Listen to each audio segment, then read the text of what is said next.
Cristiano Ronaldo ഇല്ലാതെ Portugal ടീമില്ല എന്നൊക്കെയാണ് ഇപ്പോൾ പോർച്ചുഗൽ ഫാൻസിൻ്റെയൊക്കെ അല്ലെങ്കിൽ പോർച്ചുഗലിൻ്റെ ഒക്കെ മത്സരമൊക്കെ സ്ഥിരമായിട്ട് കാണുന്ന ആളുകളുടെയൊക്കെ അഭിപ്രായം. അതിനൊരു കാരണമുണ്ട്. ഇപ്പോൾ ക്രിസ്ത്യാനോ റൊണാൾഡോ ഈ ഒരു ഇൻ്റർനാഷണൽ ബ്രേക്കിൽ ഫസ്റ്റത്തെ മത്സരത്തിൽ പോളണ്ടിനെതിരെ മത്സരിച്ച് കളത്തിലിറങ്ങി 2 ഗോളുകൾ അദ്ദേഹത്തിൻ്റെ വക.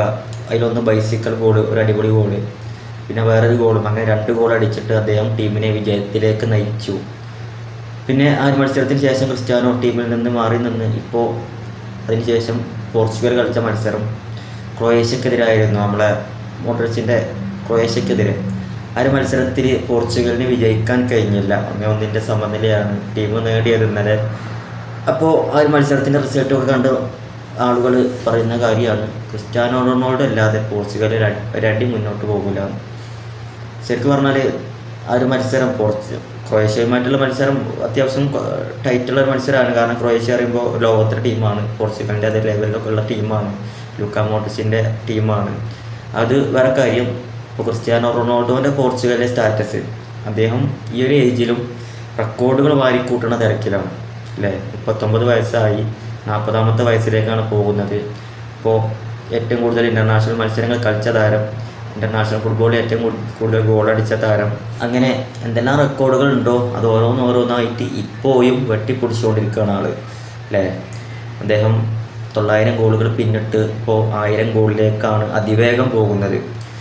സൗദി ക്ലബ്ബ് അൽ നസറിനാണെന്നുണ്ടെങ്കിലും പോർച്ചുഗലിനാണെന്നുണ്ടെങ്കിലും അദ്ദേഹം കളത്തിലിറങ്ങുമ്പോൾ അദ്ദേഹത്തിൻ്റെ വക എന്തെങ്കിലും ഒരു സംഭാവന ഇല്ലാതിരിക്കില്ല. അത് മിക്കവാറും ഗോൾ തന്നെ ആയിരിക്കാം, ചിലപ്പോൾ പെനാൽറ്റിയൊക്കെ ആയിരിക്കാം. എങ്കിലും അദ്ദേഹത്തിൻ്റെ ലെവല്, അദ്ദേഹത്തിൻ്റെ കരിയർ എങ്ങനെയാണ് നമ്മളൊക്കെ കണ്ടുപോകുന്നത്, അദ്ദേഹത്തിൻ്റെ മത്സരങ്ങൾ ആ ഒരു ലെവലിൽ തന്നെ പോയി കണ്ടിന്യൂ ചെയ്ത് പോവുകയാണ്.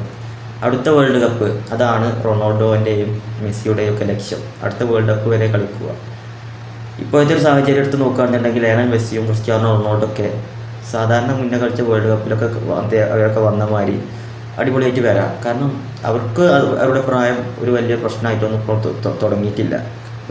ഇപ്പോഴും ക്ലബിന് വേണ്ടിയിട്ടാണെങ്കിലും രാജ്യത്തിന് വേണ്ടിയിട്ടാണെങ്കിലും അവരുടേതായിട്ടുള്ള രീതിയിൽ അവർ പെർഫോം ചെയ്യുന്നുണ്ട്. ഇപ്പോൾ ലയണൽ മെസ്സി ഹാട്രിക് അടിച്ച് 2-3 മത്സരങ്ങൾ ഇപ്പോൾ ലാസ്റ്റ് തോറ്റിക്കാണെങ്കിലും അതിന് മുന്നേ ഹാട്രിക് അടിച്ച് കണ്ടിന്യൂസ് ആയിട്ട് ഹാട്രിക് അടിച്ച് വന്ന ആളാണ്. അതുപോലെ ക്രിസ്ത്യാനോ റൊണാൾഡോ അൽ നസറിനാണെങ്കിലും പോർച്ചുഗലിന് വേണ്ടിയിട്ടാണെങ്കിലും ഒക്കെ നിർണായകമായ ഗോളുകളൊക്കെ അടിച്ചുകൊണ്ട് കരിയറിൻ്റെ ഓരോ റെക്കോർഡുകളും തകർത്ത് പോന്നുകൊണ്ടിരിക്കുന്ന സമയമാണ്. അങ്ങനെ മൊത്തത്തിൽ വെച്ച് നോക്കുമ്പോൾ അടുത്ത വേൾഡ് കപ്പൊക്കെ 2 പേർക്കും സിമ്പിളായിട്ട് കളിക്കാം എന്നുള്ളതാണ്. ഏതായാലും ക്രിസ്ത്യാനോ റൊണാൾഡോൻ്റെ പോർച്ചുഗൽ ഇന്നലെ ക്രൊയേഷ്യക്കെതിരെ 1-1 സമനിലയിൽ പിരിഞ്ഞ്.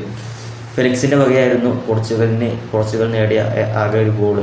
ഏതായാലും CR7 അടുത്ത വേൾഡ് കപ്പ് വരെ നമുക്ക് ആ പോർച്ചുഗലിൻ്റെ ജേഴ്സിയിൽ കാണാൻ കഴിയുമെന്ന് നമുക്ക് വിചാരിക്കുക. അദ്ദേഹം തന്നെ പറഞ്ഞു, അടുത്ത വേൾഡ് കപ്പ് വരെ ഞാൻ ഉണ്ടായിരിക്കാം, അല്ലാന്നുണ്ടെങ്കിൽ ഞാനിപ്പോൾ വിരമിക്കുമെന്നൊന്നും പറയാൻ പറ്റൂല, അപ്പോൾ ഞാൻ പരമാവധി ഫുട്ബോൾ ആസ്വദിക്കുകയാണ് എന്നൊക്കെ അദ്ദേഹം 2 ദിവസം മുന്നേ പറഞ്ഞു. യു ആർ ക്രിസ്ത്യാനോ എന്നുള്ള പേരിൽ അദ്ദേഹത്തിൻ്റെ ചാനലിൽ പല കാര്യങ്ങളും പറയുന്നുണ്ട്. അദ്ദേഹത്തിൻ്റെ കരിയറുമായി ബന്ധപ്പെട്ട് അല്ലെങ്കിൽ മറ്റുള്ള താരങ്ങളുമായി ബന്ധപ്പെട്ടൊക്കെ സംസാരിക്കാറുണ്ട്.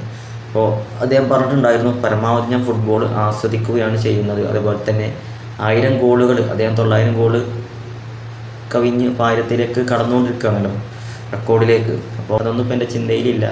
ഞാൻ പരമാവധി ഫുട്ബോൾ എൻജോയ് ചെയ്യുകയാണ് എന്നാണ് അദ്ദേഹം പറഞ്ഞത്.